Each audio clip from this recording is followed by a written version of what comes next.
Hello, welcome to Processing Motion Part 2.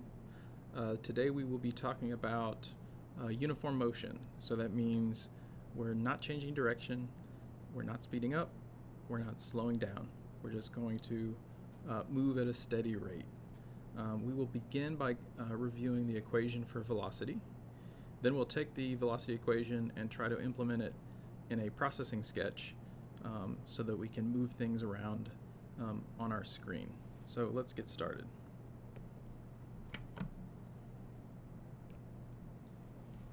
Alright, so the velocity equation is often written like this.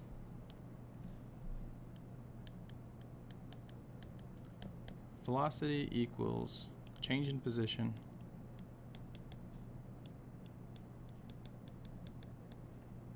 over change in time. So let's take a closer look at both of these and kind of spell it out a little bit. So velocity equals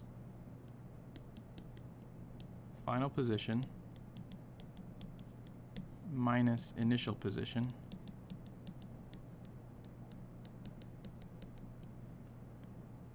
divided by final time minus initial time. Now, in physics class, we often use a stopwatch, and you don't have to, but it's customary, I think, to start with t initial equals 0. So if you clear your stopwatch before you get started, initial time is often 0. So what reads on the stopwatch or on your timer is often just already the final time. So it kind of makes sense to really just call the denominator time. And it's important to realize that we're not talking about the time it says on a clock, so not 9 o'clock in the morning, but rather we're talking about the amount of time that has elapsed during an event. And today we're talking about events where an object moves from one position to another. So let's rewrite this equation. Velocity equals final position minus initial position divided by time. In this case, x is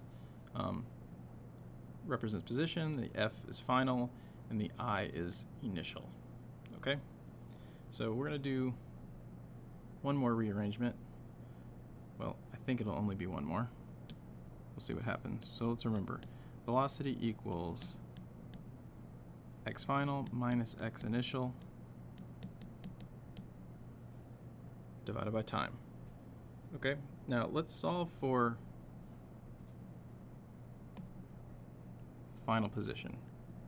Because on our processing sketch, we're going to draw an object at a certain location, meaning we're going to initialize the position at a certain value.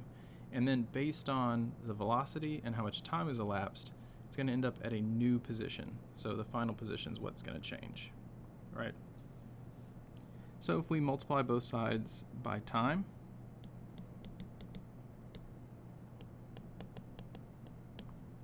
we get velocity times time equals final x minus initial x.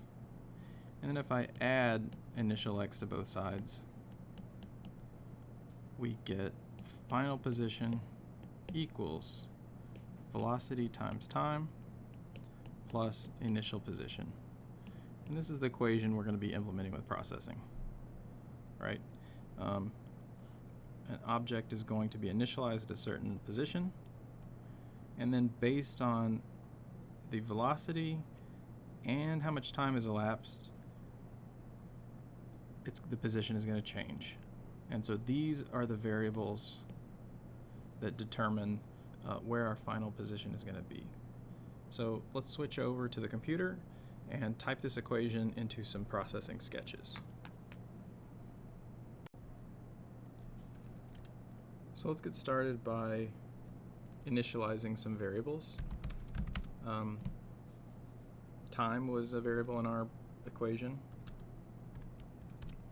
And let's see, we had initial x, and let's do this in 2 dimensions. So initial y. So these are our these variables represent where our object is going to start out. Not sure exactly how we're going to calculate position yet, so let's just put this as a float variable. If we end up with some decimals,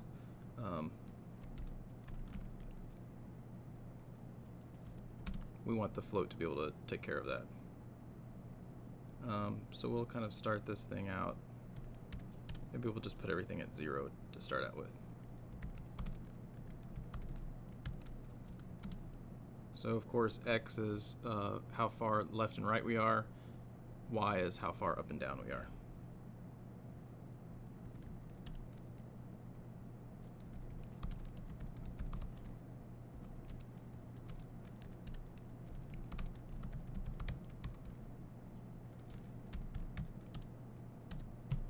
Okay, so we have a variable for time, we have our initial x and y, so the xy coordinates of where we'll be on the screen, our x and y, our current x and y position, and our x and y velocity. Right, so how far we're moving left and right, sorry, how fast we're moving left and right, how fast we're moving up and down. Let's move on to setup. I'm going to go with 800 by 600. And then now we need a draw. When things move, you can't put them in setup because setup only runs once. So you'll get everything initialized and you'll see what you drew, and then it won't do anything. It'll stop there. With void, the program gets run multiple times, so you can update your functions and things can be dynamic and change, which is what we want here. So let's make a dark background.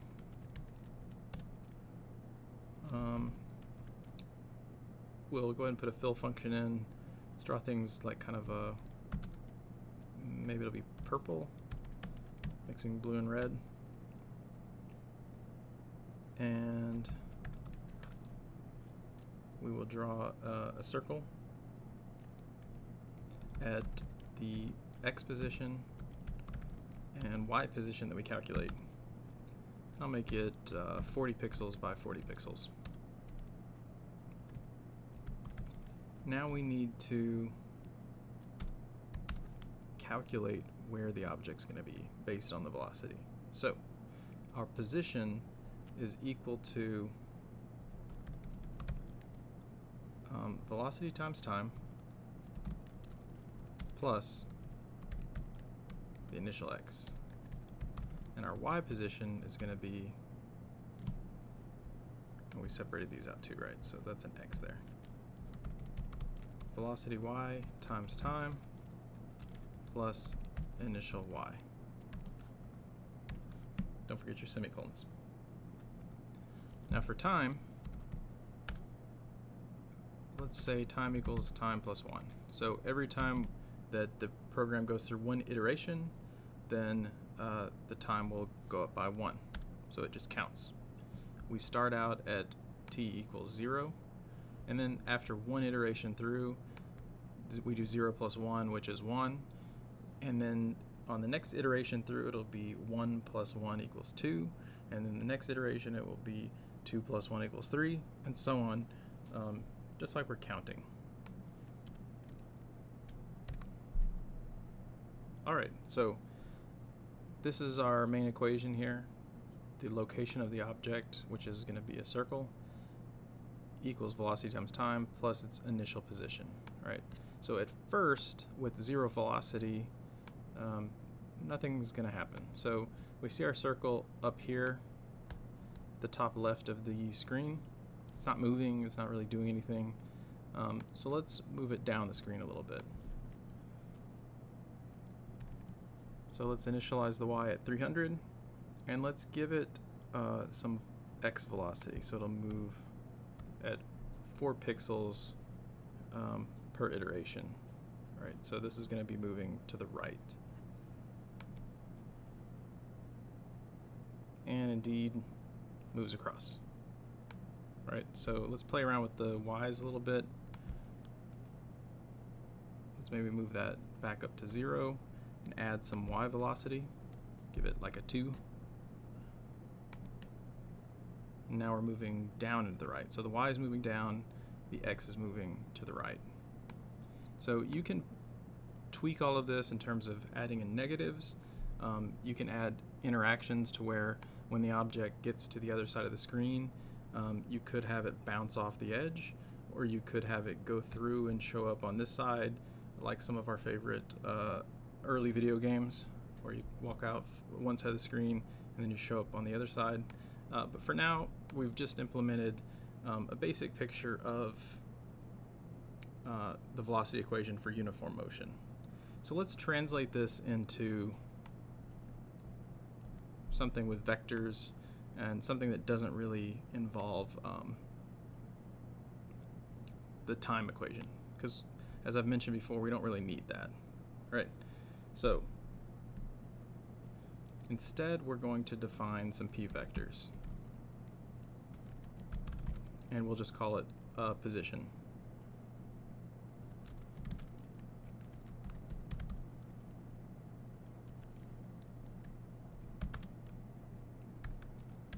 So we'll start off with this object being at an x position of 200 and a y position of 0.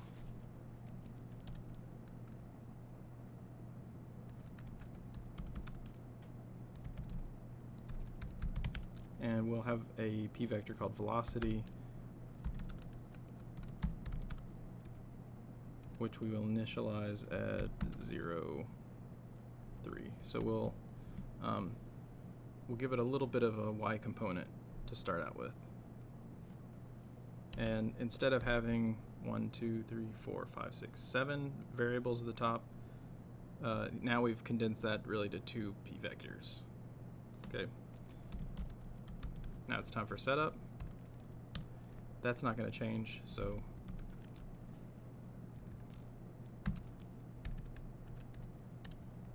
all right.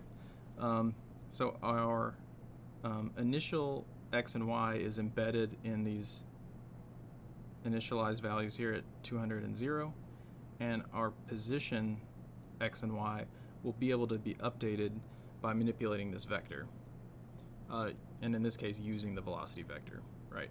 So our velocity x was 4 and our velocity y was 2. Over here we've started it out as 0, 3, right? But this is our x velocity, this is our y velocity.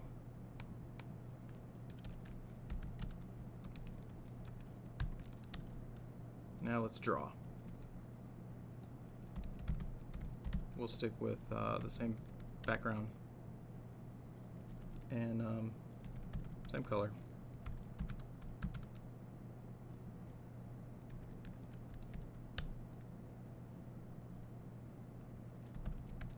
And we want to draw our ellipse at position.x, position.y. We'll keep it 40, 40. So instead of just typing the variable name, which we did here, you need to add dot so that it pulls the x component out of the position vector and the y component out of the position vector, and draw the ellipse at that point. Last but not least, we're going to take our equation. So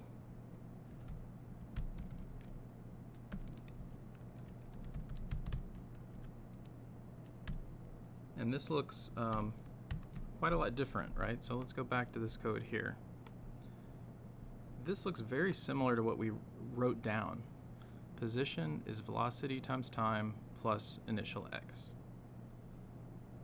Over here, we really have only one line of code that's doing all of this stuff down here. And the vectors make it a lot more efficient, and taking the time variable out makes your code a little bit more concise, right? So every time we go through draw, it's going to take the current values of the position vector. They start out at 200, 0, but they're going to change. And it's going to add the components of the velocity vector, which are initially set to 0, 3, but we can change those if we would like. So basically, every time it goes through the code, it's going to take your position, your current position values, add the velocity components to those, and then it moves along. Right? So there we have a ball sort of going down. But if we want to add a little bit to the x component of our velocity vector, we can make it move down and to the right.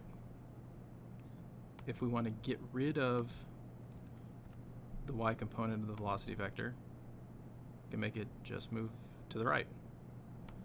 If we want to initialize it a little bit further down the screen, all I need to do is change the y component of the position vector. And there we go. So in processing, we have a fully functioning system based on vectors where we can just kind of tweak things and make it move the way we want, right? So now we'll move on to P5. And changing this code in P5 with the vectors is actually quite different. So let's paste it in, realizing that a lot of it's going to have to move around, right? So first, it doesn't really like this being up here. But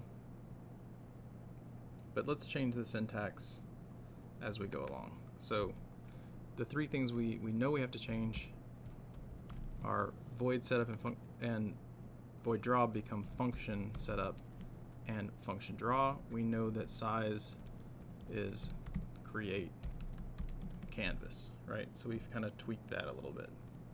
Now this stuff, we want to bring it down into the setup function, and we're going to change it quite dramatically, actually. So instead of calling this p vector position, we want to do this dot position and this dot velocity. And that comes out of the JavaScript syntax. I'm glad this is a physics video and not a code video, because I really have no idea how to explain why we're doing this dot position. But I saw Dan Schiffman do it, and it worked, so that's what I'm going with. You can feel free to Google JavaScript this and see all the wonderful things that you get on the internet as a result. Okay, so instead of new vector, P5 calls this create vector.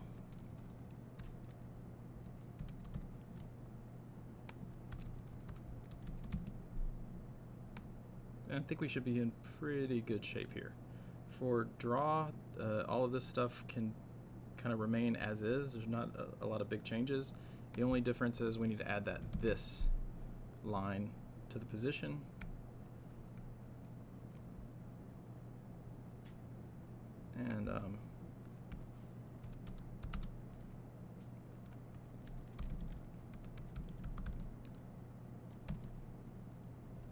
And this to velocity, right?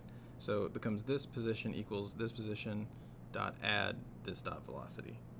Okay, so basically we're taking what the position was, or is currently, I should say, and adding the velocity to get position updated. All right, so let's play it and see what happens. Cool. So we get the ball moving across the screen, just like before. Okay, so I mentioned Dan Schiffman, so I really want to plug his book here. Let me see if I have, there we go. A nice pink book, kind of matches the color of the ellipse that we're moving across the screen. The Nature of Code, Daniel Schiffman. Not the best book to start out with. It's a little bit more advanced, but it's absolutely wonderful book. Really cool examples about simulating nature. does a lot of great stuff with vectors, and tons of cool videos online that I'll also show you at some point probably. But Nature of Code, Daniel Schiffman, it's a must-read for people who love processing and physics. All right, thanks for listening. See you next time.